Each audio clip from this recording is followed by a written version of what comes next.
Today we're going to talk about the Pythagorean theorem. So the Pythagorean theorem is a squared plus b squared equals c squared. You have to know that a and b are the legs of a triangle, of a right triangle, and c is the hypotenuse. So here's an example. Find the missing side of each triangle. Leave your answer in simplest radical form. So the legs of a triangle are the ones next to the right angle, but the hypotenuse is across from the right angle.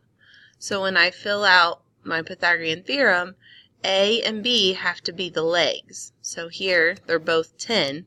So we're going to say 10 squared plus 10 squared equals c squared, or x squared. That's what we're trying to find.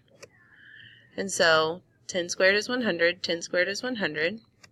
So 200 equals c squared, and then you square root both sides. And when you do that, that breaks into 102. And so we take the square root of 100, and that's 10, and we put the 2 on the inside of the radical. So we get 10 root 2. Here's another example. Here we're going to find the missing side of the right triangle. Again, we're going to leave our answers in simplest radical form. Here we're given a leg and a hypotenuse. When that happens, we have to fill out A or B and C because we don't know one of the legs. So here we have a squared plus square root of 10 squared equals the square root of 15 squared. If you need help putting that into your calculator, stop now and ask a teacher. The square root of 10 squared is 10, and the square root of 15 squared is 15. Now I just solved the equation. So I subtract 10 from both sides, and that gives me a squared equals 5, and I take the square root, and so a equals the square root of 5, and that does not simplify. Here's another type of problem you might see. You're going to state if the three sides form a right triangle. If they do, a squared plus b squared equals c squared will be true. But here, we don't really know what the square root of 23 is. So if you put that in your calculator, you get 4.78. Well, that tells me it's a leg because it's not the longest side. So the longest side is 12. That must be C.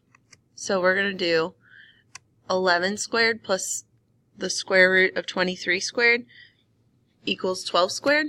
And that's 121 plus 23 equals 144. And 144 is equal to 144, so this is a right triangle.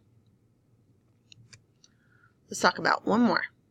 So same thing, but we got to know what this side length is, and it's 3.46, so that tells me it's not the hypotenuse because it's not the longest. So I can just plug into my formula. 8 is the hypotenuse, so that has to be C because it's the longest side. So 5 squared plus 2 square root 3 squared equals 8. So 25 plus 12 equals 64. And 25 plus 12 equals 37, which does not equal 64. So this does not form a right triangle. Let's go practice.